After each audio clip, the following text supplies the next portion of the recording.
Hello everybody, it's Steph Davis here from flipthiswholesaler.net, and I've got another Q&A video to share with you guys today that I hope you will find helpful if you're interested in making offers on properties listed on the MLS. So my question this week comes from Mario in Detroit, Michigan, and Mario's question reads, "Hi Steph, I watched a video the other day that recommends making offers on all MLS properties in my area at 50% of list price just to see if anything sticks. The theory behind this approach is that wholesaling is a numbers game, and if you make a ton of low offers, you're bound to get a deal. Just curious what your take is on this approach. Thanks in advance, Mario." All right, so this is a great question, Mario, and it's one that I've gotten many times over the years, especially from folks who are just getting started. And again, that is, should you just go on the MLS and, just shoot out lowball offers on every single property and kind of keep your fingers crossed and hope that something gets accepted? So my quick answer to this question is that I think this approach is a really bad one, and I'll explain why here in just a minute. And then I'm also going to show you the approach that I take and that I teach my students to take when it comes to making offers on listed properties. So before I move forward, just want to clarify, there are times when I will send out lowball offers on listed properties, but I only do so on properties where I think that the seller is motivated. Okay, if I'm going to make a lowball offer, there has to be a reason for it, and there are certain things that I'm looking for when I sort through listings on the MLS that signal to me that the seller might be motivated and that I might have a chance of getting my low offer accepted. So what specifically am I looking for when I'm going through MLS listings? And I'm going to show you some examples here on Zillow in just a second, but the number one characteristic really that I'm looking for are properties that are already priced under market value. So if I'm in an area where the average retail price for a property, say a 3-bedroom 2-bath, is $200,000, and there's a bunch of properties listed at $200, $215, $220, $180, $190, and then I see something there listed for maybe $130 or $140, that's going to catch my eye right off the bat. In my experience, the majority of the properties, the deals that I've gotten off of the MLS, and even when dealing with private sellers, when the seller is when they already have the price listed at a reduced price, that to me is the number one clue to me that the seller might be motivated and I might be able to get a great deal on the property. So that's the number one thing I look for. Also vacant properties.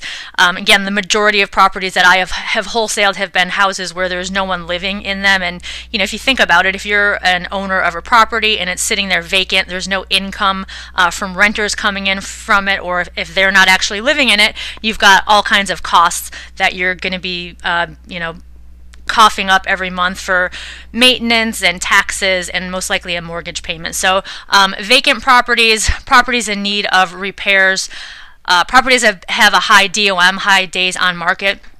Typically, if a seller is somewhat motivated, they tend to get more and more motivated the longer that house sits there on the market. Frequent price drops, and I'm going to show you here on Zillow how you can check for that. And then if a property has gone under contract several times, it'll be listed as pending, and then if it comes back as active, those are some things that I look for too. So basically, the more of these characteristics that a listing has, if it's already priced under market value, if it's vacant, needs lots of repairs, it's been on the market a long time, the price has gone down over time, and they've gone in and out of contract, that to me is kind of like the sweet spot, and that is what those type of properties are what I am looking for. All right, so I'm just going to kind of walk you through the process that I take if I'm looking for properties to offer on the MLS. And actually, I use the MLS to do my research, but I know not everyone has access to their MLS, so I'm going to show you how you can do it on Zillow. And this is how my students who do not have access to the MLS, I have them go on either Zillow or Redfin or something like that to do this research. So in this example, in my last video, I mentioned that I found this buyer who is looking specifically for properties in a certain zip code in Clearwater, which is one city over from where I live. It's an area that I'm not that familiar with, but I've been kind of searching for a deal for him. He's buying properties one at a time, living in them and fixing them up.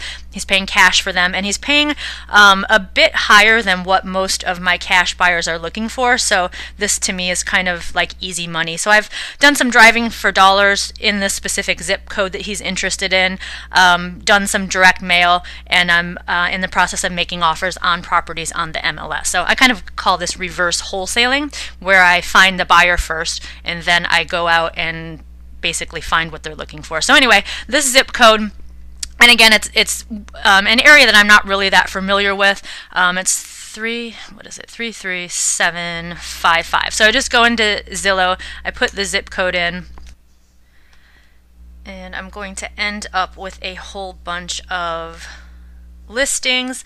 I just want houses that are for sale, so I'm going to get rid of those. And then if I go over here to home type, I just want to make sure that it's just houses that I'm looking at. This particular buyer is not interested in anything besides single family homes. So this is what we're left with here, all of these little red dots. And again, what I'm basically looking for is properties in a neighborhood that already appear to be priced below what everything else is. So let me zoom in here so you guys can see this a little bit better. So we just look at this little area right here. There's about 6 properties listed. We've got one at 190, 345, 280, 239, 220, and then there's this one here for 145, which caught my eye immediately. So I'm just going to click on that and take a look and see what is going on. This is a foreclosure. So what I do, I also will look through the pictures there to see what type of condition the property is in. This one looks like it does need some repairs, but what I like to do is scroll down. There's a really handy tool here, this price tax history. So that will give you the it'll tell you when the property was last sold. It'll tell you how long it's been listed, if it's gone under contract and came back on the market, any price drop, stuff like that. So if I click on this drop down here, and you can see if we scroll down, you can see that the property was foreclosed by the lender in April of last year, in April of 2016, and then it was put on the MLS in September of last year. So it's been on the market for a while. The listing's been removed a couple of times. It went pending, which means that someone put a contract on it in June, and then it came back on the market. So this, to me, fits the criteria of something that I would be interested in making I would have to get it at less than $145,000 for it to be a deal, but it's a foreclosure. It needs work. It's been on the market for a while, so this is an example of a property that I would put an offer on. So that is kind of how I approach making offers on MLS properties. Again, I'm looking through the listings and just looking for some type of motivation. First and foremost, a price that is lower than retail, properties that are already listed, below retail, properties that need work, vacant, have been sitting on the market a long time, and the more of those characteristics that a listing has, the more likely that I am to make an offer on it. And a lot of times those offers will be well below list price, but there's got to be a reason for me to do so. And back to Mario's original question, which was, is it a good idea to say just go in every single one of these red dots, which is a property listing, go and shoot out an offer of 50% of list price? You might get a deal by doing that, but what you're going to do is you're going to piss off a lot of real estate agents. You're going to end up spinning your wheels and wasting a lot of time, both yours, the agents, and the sellers. If you see a listing like, I think it's this one right here for, this property is listed at $170,000. All of the other ones around it are listed around there, 170,000. A lot of them are less. So I would consider this to be a property that's listed at retail price. If you look at the pictures, you scroll through the pictures, you can see that it's been recently rehabbed. And then if we scroll down here and look at, actually in the property description, it tells all of the new updates to the home. Sounds like it's been pretty much gutted and rehabbed from top to bottom. And then if you go down here to the price tax history, kind of see what was going on with this property, and you could see that this was purchased, last sold in October of last year, October of 2016, for 60 grand, and then this person put it back on the market in May for 169.9. So to me, that tells me this is a rehabber who purchased this property, fixed it up, put it back on the market retail. I'm not going to lowball this guy. It's also only been listed for a little over a month. So if I see something like that where it's listed at, retail, it's been completely rehabbed by most likely an investor, I'm not going to waste my time throwing out a lowball offer. And if you start doing that and you're just sending out, 20, 30, 40, 50 offers at 50% of list price, you're just going to end up making yourself look like an amateur, and you're going to make a lot of real estate agents really angry and not want to work with you. Another thing that happens too is, a lot of times banks will put out a listing, a brand new listing, and they will price it very, very competitively. So let's say that the property is worth $100,000 and they put it out there at 50 or 60. What's going to happen is, and this is what they're looking for, is to get a whole bunch of offers coming in.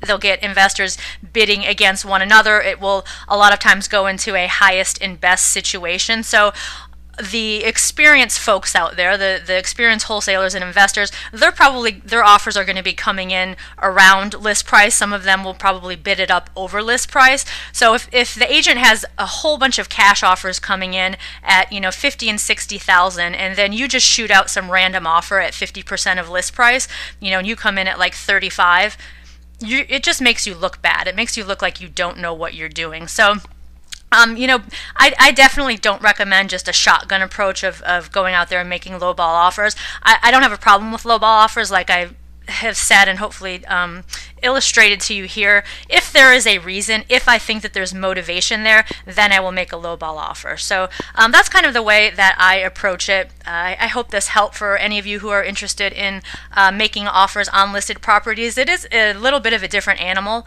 than when you are going after private seller deals. There are more hoops for you to jump through, and you kind of need to have your ducks in a row, more so than when you are going after properties that are being sold by private sellers, not on the MLS. So anyway, if anyone has anything that they'd like to add, feel free to leave a comment below this video on my blog. If you're watching this on YouTube, I do have comments disabled, but you can head over to my blog at flipthiswholesaler.net and feel free to leave a comment there.